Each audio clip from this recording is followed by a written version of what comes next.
Ya, baik pemirsa, berita kali ini datang dari puluhan warga yang bertahan di lokasi pengungsian dengan kondisi yang memprihatinkan, kekurangan pakaian, makanan, dan obat-obatan. Lokasi banjir bandang mulai dibersihkan aparat TNI Polri, BPBD, dan relawan.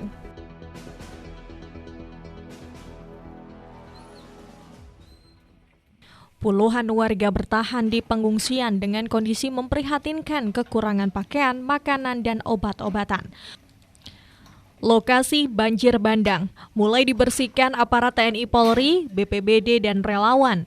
Warga banyak yang shock dan histeris sehingga memerlukan bantuan tim medis. Kondisi rumah juga belum bisa diperbaiki karena rumah berat dan tertimbun lumpur. Sebanyak 50 warga mengungsi di beberapa lokasi seperti rumah sekretaris desa, rumah warga juga sekolah SDIT. Gimana dengan kondisi rumahnya, Pak?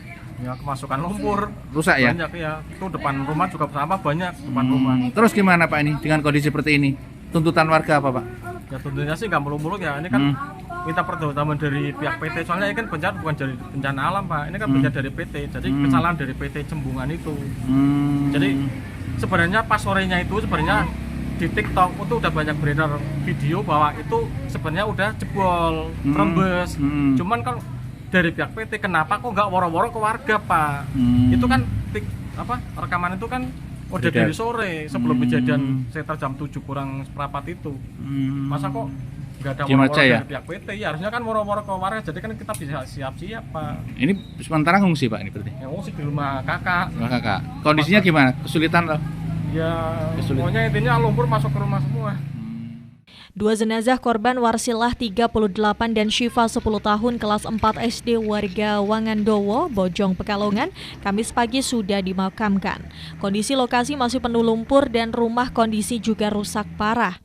Kapolres Pekalongan AKBP Wahyu Rahadi menyebutkan saat ini masih fokus pembersihan lokasi dan menggelar pengobatan gratis untuk warga. Perusahaan penyebab banjir bandang akan dimintai keterangan karena jebolnya reservoir atau penampungan air tersebut. Baik, jadi mulai dari tadi malam, ya, dari TNI, Polri, pemerintah daerah, BPBD, kita melakukan atau membantu warga yang terdampak dengan melaksanakan pembersihan. Karena tadi malam curah hujan masih cukup tinggi sehingga kita hentikan dan kita lanjutkan pada pagi hari ini. Sementara kegiatan masih berlangsung, nampak di belakang kita juga kita sedang berdirikan posko kesehatan dan nanti ada sedikit bantuan untuk para warga yang terdampak. Kalau pengungsi ada berapa ini? Sementara yang terdata di kita untuk lokasi pengungsi ada dua. Ada dua. Yang pertama di rumah Sekdes, ya ada sekitar 46 orang. Kemudian lokasi yang kedua ada di balai desa, kurang lebih sekitar 5 orang. Kalau kebutuhan korban seperti baju, obat-obatan gimana Dan? Ya ini kita sedang upaya mendata, manakala ada yang akan menyalurkan bantuan atau mengulurkan tangan, kita terima di posko ini. Kalau makanan mereka terjamin atau ada dapur umum mungkin? Ya, sementara dari pemerintah daerah menyiapkan makan.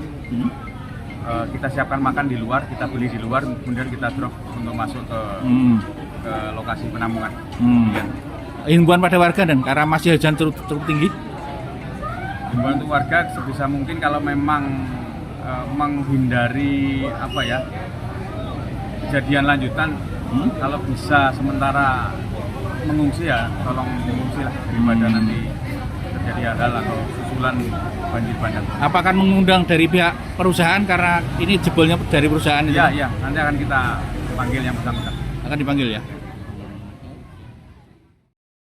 Warga dihimbau hati-hati dan waspada karena hujan masih terus turun dan tanggul belum diperbaiki. Banjir bandang terjadi Rabu malam akibat jebolnya penampungan air atau reservoir milik sebuah perusahaan swasta.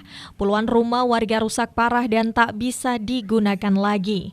Robani, Batik TV, melaporkan.